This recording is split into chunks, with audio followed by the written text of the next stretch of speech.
You talking about some damn shock's mother?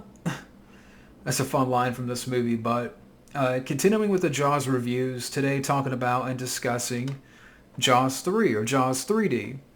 And I know when it comes to this film, it's often lumped with Jaws 4, that a lot of people feel they go hand in hand, that, oh, you should hate this movie, but I don't hate this movie. I like Dennis Quaid in the film. I like Louis Gossett Jr., their characters.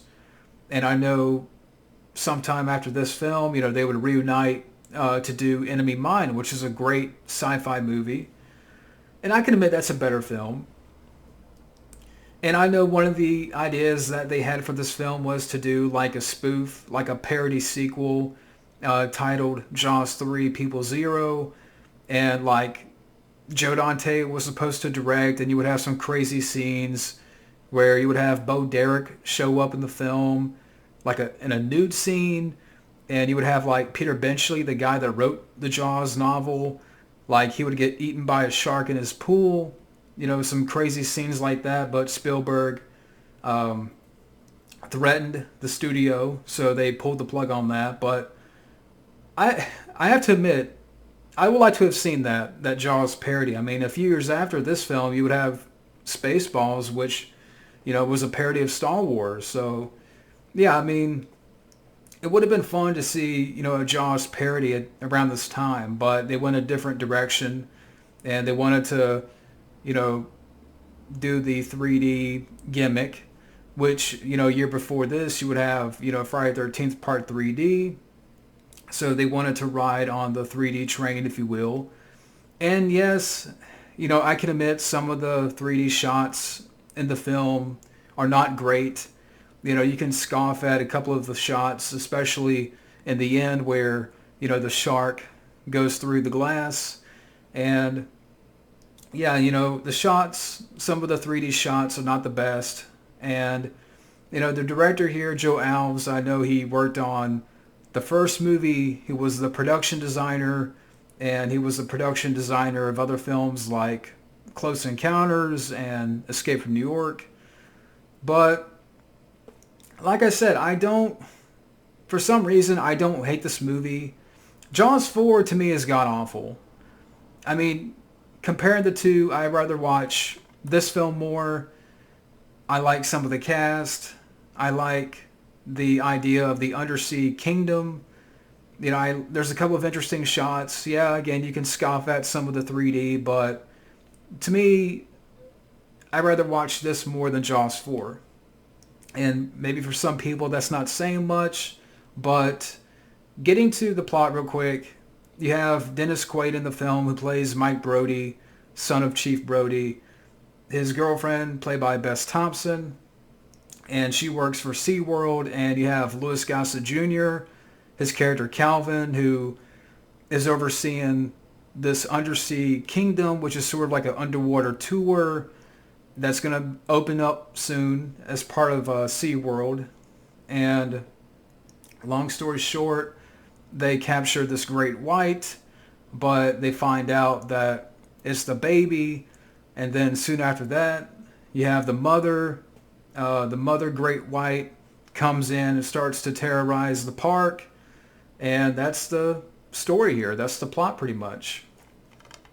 And, getting into the cast, Dennis Quaid, I know from what I understand, I think some time back he was asked about this film and he disregarded the film. So I don't think Dennis Quaid likes the film, but he's not bad here. I mean, I like him in the film. I know in Jaws 4 you would have Lance Guest. You had the Last Starfighter himself, which he can't save that film. But, Dennis Quaid here, he's a great actor. I mean, of course, this is early in his career, before he did Enemy Mine, which is and again, I can admit that's a better movie, which he did with Louis Gossett Jr. Inner Space is a great movie. I'm trying to think of another one. I mean, later on, Frequency, but the Parent Trap, and Dennis Quaid is an underrated actor, and I didn't mind him here. I thought he was good. Bess Armstrong. I don't know if I said Bess Thompson before, but Bess Armstrong, who plays the girlfriend in the film, I thought she was fine. You have Louis Gossett Jr. again as the character Calvin, and he oversees the park. And he has a couple of fun lines in here where, you know, there's the one scene, I'm pulling it up right now, but you got the one scene where, Bess Armstrong's character is talking to Louis Gossett Jr. in the restaurant and telling him about, the mother shark is here. And she's like, our shark couldn't have killed Overman. Its mother did. You talking about some damn shark's mother? And, the way that he delivers some of the lines, he has a couple of fun lines in here, Louis Gossett Jr. And, again, I thought he was good support here. And you have some other characters, you have Leah Thompson appear in the film. And this is before Back to the Future. I believe this was her debut role. But, yeah, Leah Thompson appears in the film. And you have these two other guys that are trying to capture the shark that are sort of working for Louis Gossett Jr. I forgot the actors who played these two characters, but they want to capture the shark. And it's interesting because one of the scenes where you have, like, there's a scene where they're trying to trap the shark and one of those guys gets eaten. And then you have a shot where the guy is inside the shark, and I thought that was a really interesting shot where you can see from inside the shark and the guy is getting digested almost, and he does get digested. And I'm like, okay, that's a very interesting shot. You can see inside the shark's mouth and, some interesting direction there. And, I mean, as far as the shark, the look of the shark, it's not that great. I mean, it definitely got worse by part 4, but I mean, it's a practical shark, but at the same time, the 3D doesn't really help that much. I'm not going to sit here and say that, I mean, even the shark in Jaws 2 is better than the shark here. I mean, at least you have Freddy Krueger Jaws in Jaws 2. Here, it's like, you can tell that, I don't know what they were trying to do with the design of the shark, but it wasn't, I can admit it's not that great, but it's much better than part 4. But yeah, I mean, the look of the shark, it's okay, but I can understand if people don't like, the look of the shark. And like I said, it definitely gets worse. And, the undersea kingdom aspect element of the film, if there's one thing that I would like to have seen, because there's a part in the film where the undersea kingdom gets flooded, and the sharks are coming in and they have to stop, the kingdom, the underwater tour tunnels from flooding. And I'm like, would have been interesting to see, like, if the whole movie, took place underwater in this undersea kingdom. Maybe it would have costed more. I get that. But I'm not saying that the other stuff wasn't interesting. I mean, I liked the idea, like the dolphins in the film, like they work at SeaWorld, the Bess Armstrong character, and, like with the dolphins and stuff, which is funny because it seems like around this time you had other films that included dolphins, like Cocoon and Star Trek 4, or that was a whale, so I don't know what I'm talking about, but I didn't mind the dolphins and stuff, but I'm thinking maybe, if the film had taken place entirely below the surface, like in the undersea kingdom, and maybe you would have had like Dennis Quaid in the tunnels, and kind of like what you would see later in Deep Blue Sea, how the facilities would flood and take on water, and they have to get out, and maybe you could have had the whole film take place down below, and maybe it would have costed more. It would have added more to the budget, but I think it probably would have been really cool to see that.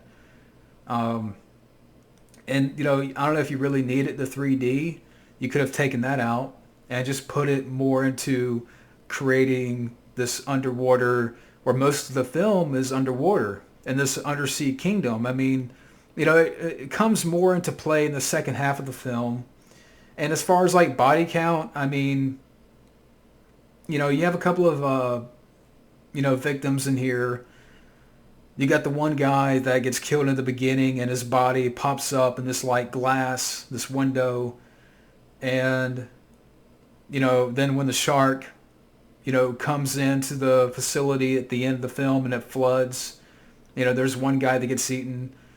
And I can't remember if Louis Gossett Jr., if he got out or not. I mean, I just watched the film recently, but I think it was his nephew that got eaten when it comes into the facility.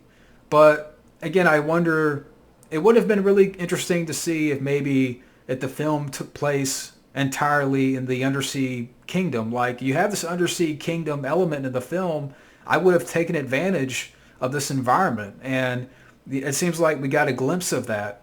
When it started to take on water, I'm like, what if this was the entire movie? You could have had Dennis Quaid down there with Bess Armstrong, and Louis Gossett Jr. is in his little command center trying to get him out, and it's kind of like a suspense, and the shark is trying to break through, and with the water coming in, and you could have done a lot with that, a lot with that idea. And that's just an idea that I've had. Every time I think about this film and I see the scenes where the tour, the tunnels are taking on water, the undersea kingdom, I'm like, I would like to have seen more of that. I don't mind the stuff at the Sea World, that part of the film. But, Joe Alves, as far as like direction, I would say with Jaws 2, it felt more of like a slasher.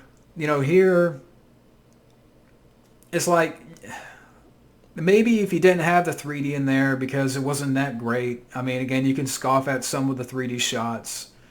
Maybe if you would have haven't taken, if you're going to show some of this underwater kingdom, this tour, this, part of the park, I would have taken advantage of that.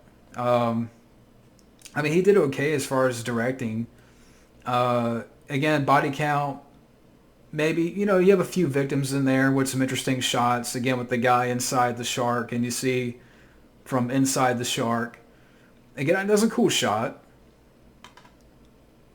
And maybe and the thing is too, when you think about it, because the shark is terrorizing a park, you could have had probably way more victims, even just above. Which it seems like in the first half of the film, it's more on the surface. And then in the second half, it's more below the surface because the undersea kingdom's taking on water. But I'm like, okay, it's a park here. It could have had more victims.